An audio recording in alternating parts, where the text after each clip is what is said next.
Gustavo Adolfo Claudio Domínguez Bastida, nacido en Sevilla el 17 de febrero de 1836 y fallecido en Madrid el 22 de diciembre de 1870, más conocido como Gustavo Adolfo Bécquer, fue un poeta y narrador español del post-romanticismo.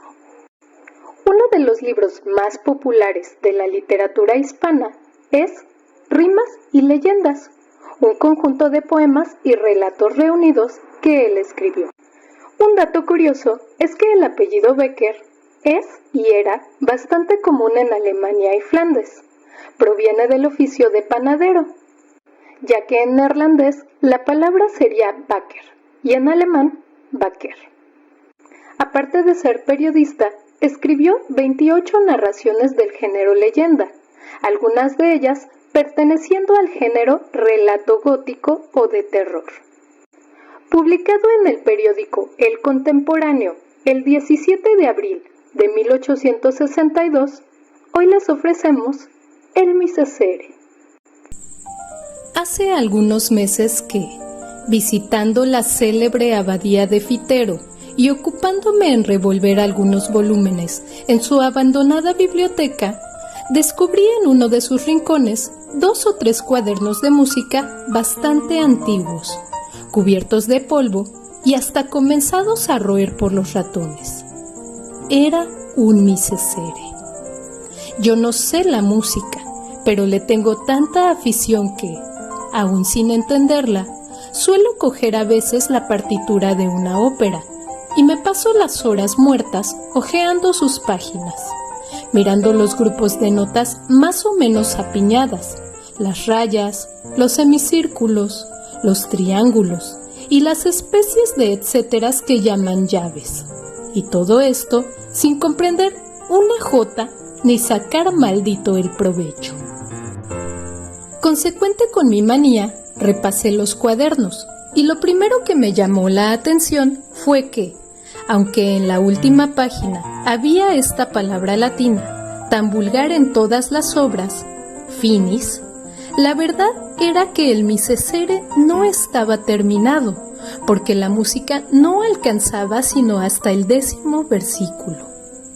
Esto fue sin duda lo que me llamó la atención primeramente, pero luego que me fijé un poco en las hojas de música, me chocó más aún el observar que en vez de esas palabras italianas que ponen en todas, como maestroso, allegro, ritardando, più vivo, a piacere, había unos renglones escritos con letra muy menuda y en alemán, de los cuales algunos servían para advertir cosas tan difíciles de hacer como esto. Crujen los huesos, y de sus médulas ha de parecer que salen los alaridos. O esta otra, la cuerda aúlla sin discordar, el metal atruena sin ensordecer, por eso suena todo y no se confunde nada, y todo es la humanidad que solloza y gime. O la más original de todas, sin duda, recomendaba al pie del último versículo: las notas son huesos cubiertos de carne, lumbre inextinguible, los cielos y su armonía, fuerza y dulzura. ¿Sabéis qué es esto?, pregunté a un viejecito que me acompañaba, al acabar de medio traducir estos renglones, que parecían frases escritas por un loco. El anciano me contó entonces la leyenda que voy a referiros. 1. Hace ya muchos años, en una noche lluviosa y oscura, llegó a la puerta claustral de esta abadía un romero y pidió un poco de lumbre para secar sus ropas, un pedazo de pan con que satisfacer su hambre y un albergue cualquiera donde esperar la mañana y proseguir con la luz del sol su camino. Su modesta colación, su pobre lecho y su encendido hogar puso el hermano, a quien se hizo esta demanda, a la disposición del caminante, al cual, Después que se hubo repuesto de su cansancio, interrogó acerca del objeto de su romería y del punto al que se encaminaba. «Yo soy músico», respondió el interpelado. «He nacido muy lejos de aquí y en mi patria gocé un día de gran renombre. En mi juventud hice de mi arte un arma poderosa de seducción y encendí con él pasiones que me arrastraron a un crimen. En mi vejez quiero convertir al bien las facultades que he empleado para el mal, redimiéndome por donde mismo pude condenarme». Como las enigmáticas palabras del desconocido no pareciesen del todo claras al hermano Lego, en quien ya comenzaba la curiosidad a despertarse, e instigado por esta, continuara en sus preguntas, su interlocutor prosiguió de este modo. Lloraba yo en el fondo de mi alma la culpa que había cometido, mas al intentar pedirle a Dios misericordia, no encontraba palabras para expresar dignamente mi arrepentimiento. Cuando un día se fijaron mis ojos por casualidad sobre un libro santo. Abrí aquel libro y en una de sus páginas encontré un gigante grito de contrición verdadera, un salmo de David, el que comienza: Miserere mei, Deus. Desde el instante en que hube leído sus estrofas, mi único pensamiento fue hallar una forma musical tan magnífica, tan sublime, que bastase a contener el grandioso himno de dolor del rey profeta. Aún no la he encontrado, pero si logro expresar lo que siento en mi corazón, lo que oigo confusamente en mi cabeza, estoy seguro de hacer un miserere tal y tan maravilloso que no hayan oído otro semejante los nacidos, tal y tan desgarrador que al escuchar el primer acorde los arcángeles dirán conmigo, cubiertos los ojos de lágrimas y dirigiéndose al Señor: misericordia, y el Señor la tendrá de su pobre criatura. El romero, al llegar a este punto de su narración, calló por un instante y después, exhalando un suspiro, tornó a coger el hilo de su discurso. El hermano Lego, algunos dependientes de la abadía y 2 o 3 pastores de la granja de los frailes que formaban círculo alrededor del hogar, le escuchaban en un profundo silencio.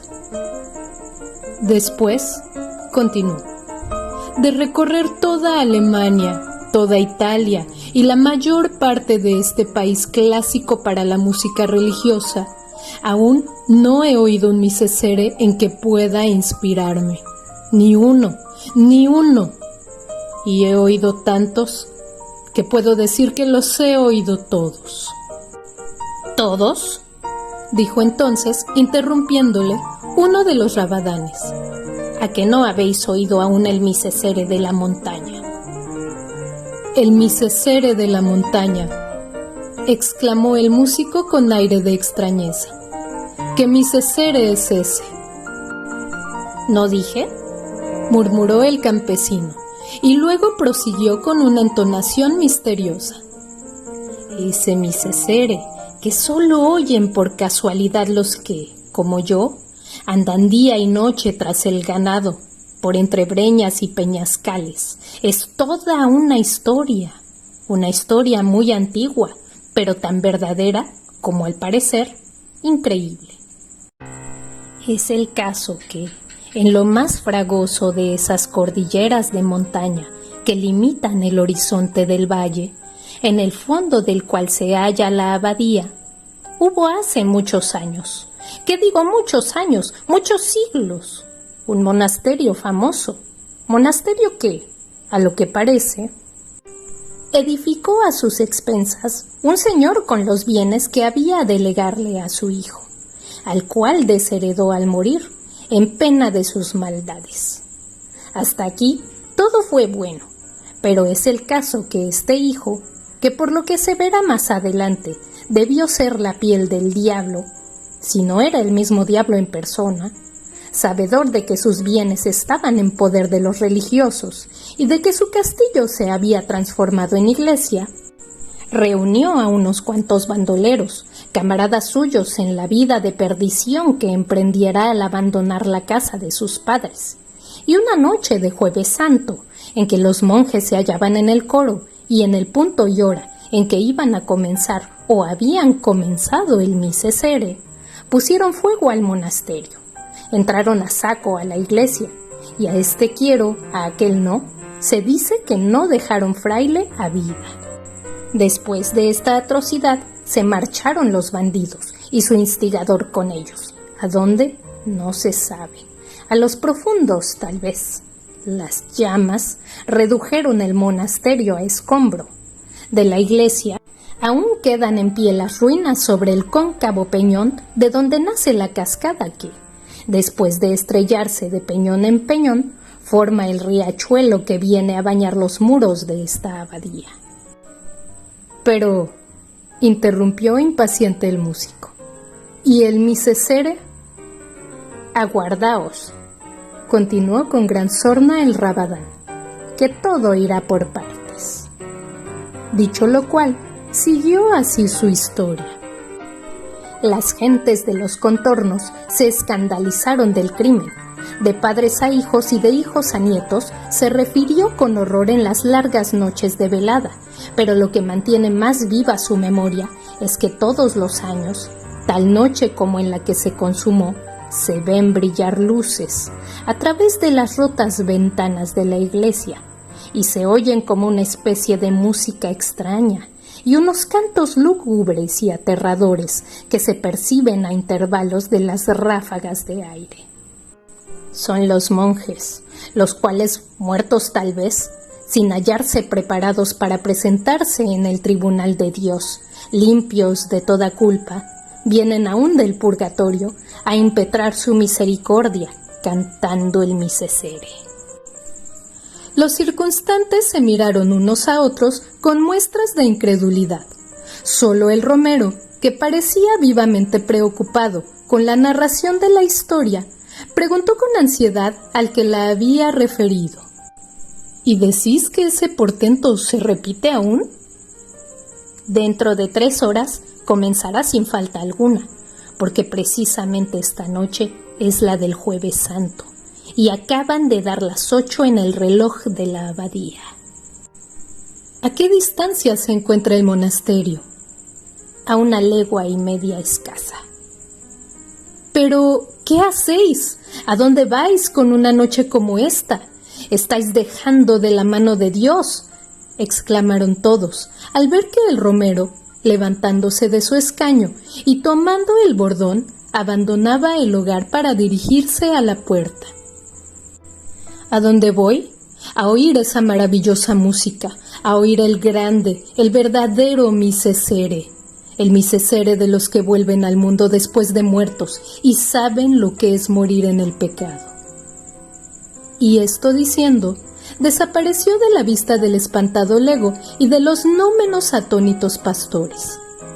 El viento zumbaba y hacía crujir las puertas, como si una mano poderosa pugnase por arrancarlas de sus quicios. La lluvia caía en turbiones, azotando los vidrios de las ventanas, y de cuando en cuando, la luz de un relámpago iluminaba por un instante todo el horizonte, que desde ellas se descubría. Pasado el primer momento de estupor, «¡Está loco!», exclamó el lego. «¡Está loco!», repitieron los pastores, y atizaron de nuevo la lumbre y se agruparon alrededor del hogar. 2. Después de 1 o 2 horas de camino, el misterioso personaje que calificaron de loco en la abadía, remontando la corriente del riachuelo que le indicó el Rabadán de la historia, llegó al punto en que se levantaban, negras e imponentes, las ruinas del monasterio. La lluvia había cesado. Las nubes flotaban en obscuras bandas, por entre cuyos jirones se deslizaba a veces un furtivo rayo de luz pálida y dudosa, y el aire, al azotar los fuertes manchones y extenderse por los desiertos claustros, diríase que exhalaba gemidos. Sin embargo, nada sobrenatural, nada extraño, venía a herir la imaginación. al que había dormido más de una noche, sin otro amparo que las ruinas de una torre abandonada o un castillo solitario, al que había arrostrado en su larga peregrinación 100 y 100 tormentas, todos aquellos ruidos le eran familiares. Las gotas de agua que se filtraban por entre las grietas de los rotos arcos y caían sobre las losas con un rumor acompasado, como el de la péndola de un reloj, los gritos del búho que graznaba, refugiado bajo el nimbo de piedra de una imagen de pie, aún en el hueco de un muro, el ruido de los reptiles que, despiertos de su letargo por la tempestad, sacaban sus disformes cabezas de los agujeros donde duermen, o se arrastraban por entre los jaramagos y los zarzales que crecían al pie del altar, entre las junturas de las lápidas sepulcrales que formaban el pavimento de la iglesia. Todos esos extraños y misteriosos murmullos del campo, de la soledad y de la noche, llegaban perceptibles al oído del romero que, sentado sobre la mutilada estatua de una tumba, aguardaba ansioso la hora que debiera realizarse el prodigio. Transcurrió tiempo y tiempo, y nada se percibió. Aquellos 1000 confusos rumores seguían sonando y combinándose de 1000 maneras distintas, pero siempre los mismos.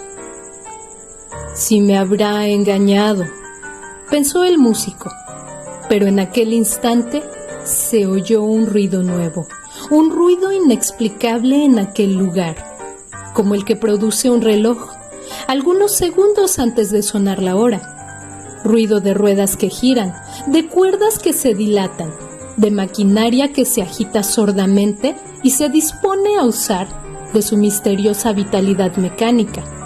Y sonó una campanada, 2, 3, hasta 11. En el derruido templo no había campana, ni reloj, ni torre ya siquiera. Aún no había expirado, debilitándose de eco en eco, la última campanada.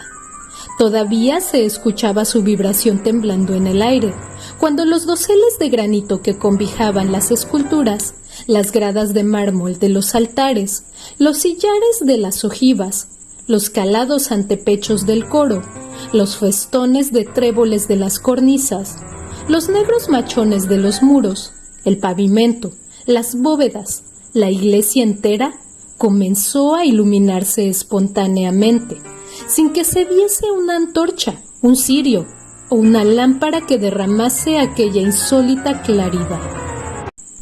Parecía como un esqueleto de cuyos huesos amarillos se desprende ese gas fosfórico que brilla y humea en la oscuridad, con una luz azulada, inquieta y medrosa. Todo pareció animarse, pero con ese movimiento galvánico que imprime a la muerte, contracciones que parodian la vida, movimiento instantáneo, más horrible aún que la inercia del cadáver que agita con su desconocida fuerza. Las piedras se reunieron a las piedras. El ara, cuyos rotos fragmentos se veían antes esparcidos sin orden, se levantó intacta, como si acabase de dar en ella su último golpe de cincel, el artífice. Y a par del ara, se levantaron las derribadas capillas, los rotos capiteles y las destrozadas e inmensas series de arcos que, cruzándose y entrelazándose caprichosamente entre sí, formaron con sus columnas un laberinto de pórtido. Una vez reedificado el templo, comenzó a oírse un acorde lejano que pudiera confundirse con el zumbido del aire, pero que era un conjunto de voces lejanas y graves que parecían salir del seno de la tierra e irse elevando poco a poco, haciéndose cada vez más perceptible. El osado peregrino comenzaba a tener miedo, pero con su miedo luchaba aún su fanatismo por todo lo desusado y maravilloso, y alentado por él, dejó la tumba sobre que reposaba, se inclinó al borde del abismo por entre cuyas rocas saltaba el torrente, despeñándose con un trueno incesante y espantoso, y sus cabellos se erizaron del horror. mal envueltos en los jirones de sus hábitos, caladas las capuchas, bajo los pliegues de las cuales contrastaban con sus descarnadas mandíbulas, y los blancos dientes las obscuras cavidades de los ojos de sus calaveras, vio los esqueletos de los monjes, que fueron arrojados desde el pretil de la iglesia a aquel precipicio, salir del fondo de las aguas y agarrándose con los largos dedos de sus manos de hueso a las grietas de las peñas, trepar por ellas, hasta tocar el borde, diciendo con voz baja y sepulcral, pero con una desgarradora expresión de dolor, el primer versículo del Salmo de David. Miserere mei, Deus, secundum magnam misericordiam tuam. Cuando los monjes llegaron al peristilo del templo, se ordenaron en 2 hileras y penetrando en él, fueron a arrodillarse en el coro, donde con voz más levantada y solemne, prosiguieron entonando los versículos del Salmo. La música sonaba al compás de sus voces. Aquella música era el rumor distante del trueno que, desvanecida la tempestad, se alejaba murmurando. Era el zumbido del aire que gemía en la concavidad del monte. Era el monótono ruido de la cascada que caía sobre las rocas, y la gota de agua que se filtraba, y el grito del búho escondido, y el roce de los reptiles inquietos. Todo esto era la música, y algo más, que no puede explicarse, ni apenas concebirse. Algo más, que parecía como el eco de un órgano, que acompañaba los versículos del gigante himno de contrición del rey salmista, con notas y acordes tan gigantes como sus palabras terribles. Siguió la ceremonia. El músico, que la presenciaba, absorto y aterrado, creía estar fuera del mundo real, vivir en esa región fantástica del sueño, en que todas las cosas se revisten de formas extrañas y fenomenales. Un sacudimiento terrible vino a sacarle de aquel estupor que embargaba todas las facultades de su espíritu. Sus nervios saltaron al impulso de una conmoción fortísima. Sus dientes chocaron, agitándose con un temblor imposible de reprimir, y el frío penetró hasta la médula de los huesos. Los monjes pronunciaban en aquel instante estas espantosas palabras del Miserere. In iniquitatibus conceptum sum, et in peccatis concepit me mater mea. Al resonar este versículo y dilatarse sus ecos, retumbando de bóveda en bóveda, se levantó un alarido tremendo, que parecía un grito de dolor arrancado a la humanidad entera por la conciencia de sus maldades. Un grito horroroso, formado de todos los lamentos del infortunio, de todos los aullidos de la desesperación, de todas las blasfemias de la impiedad. Concierto monstruoso, digno intérprete de los que viven en el pecado y fueron concebidos en la iniquidad. Prosiguió el canto, ora tristísimo y profundo, ora semejante a un rayo de sol que rompe la nube obscura de una tempestad, haciendo suceder a un relámpago de terror otro relámpago de júbilo, hasta que, merced a una transformación súbita, la iglesia resplandeció bañada en luz celeste. Las osamentas de los monjes se vistieron de sus carnes. Una aureola luminosa brilló en derredor de sus frentes. Se rompió la cúpula y a través de ella se vio el cielo, como un océano de lumbre abierto a la mirada de los justos. Los serafines, los arcángeles, los ángeles y las jerarquías acompañaban con un himno de gloria este versículo, que subía entonces al trono del Señor como una tromba armónica, como una gigantesca espiral de sonoro incienso. Auditui meo Davis, gaudium et laetitiam, et exultabunt ossa humiliata. En este punto, la claridad deslumbradora cegó los ojos del romero. Sus sienes latieron con violencia, zumbaron sus oídos y cayó sin conocimiento por tierra, y no oyó nada más. 3. Al día siguiente, los pacíficos monjes de la abadía de Fitero, a quienes el hermano Lego había dado cuenta de la extraña visita de la noche anterior, vieron entrar por sus puertas, pálido y como fuera de sí, al desconocido romero. ¿Oísteis al cabo el Misesere? Le preguntó con cierta mezcla de ironía el Lego, lanzando a hurtadillas una mirada de inteligencia a sus superiores. Sí, respondió el músico. ¿Y qué tal os ha parecido? Lo voy a escribir. Dadme un asilo en vuestra casa, prosiguió, dirigiéndose al abad. Un asilo y pan por algunos meses, y voy a dejaros una obra inmortal de arte. Un Misesere que borre mis culpas a los ojos de Dios, eternice mi memoria y eternice con ella la de esta abadía. Los monjes, por curiosidad, aconsejaron al abad que accediese a su demanda. El abad, por compasión, aun creyéndole un loco, accedió al fin. A ella y el músico, instalado ya en el monasterio, comenzó su obra. Noche y día trabajaba con un afán incesante. En mitad de su tarea se paraba y parecía como escuchar algo que sonaba en su imaginación, y se dilataban sus pupilas. Saltaba en el asiento y exclamaba: «¡Eso es! ¡Así! ¡Así! ¡No hay duda! ¡Así!». Y proseguía, escribiendo notas con una rapidez febril, que dio en más de una ocasión que admirar a los que le observaban sin ser vistos. Escribió los primeros versículos y los siguientes, y hasta la mitad del salmo, pero al llegar al último que había oído en la montaña, le fue imposible proseguir. Escribió 1, 2, 100, 200 borradores. Todo inútil.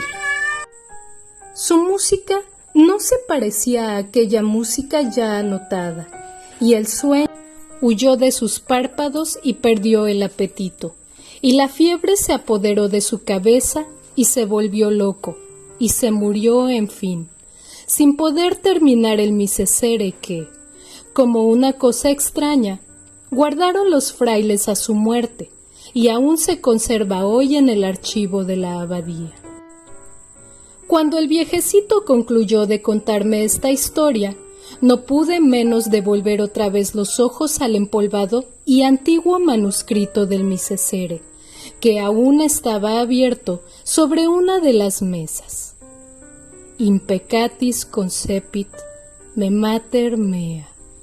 Estas eran las palabras de la página que tenía ante mi vista y que parecía mofarse de mí con sus notas, sus llaves y sus garabatos ininteligibles para los legos en la música. Por haberlas podido leer, hubiera dado un mundo. Quién sabe si no será una locura. Fin.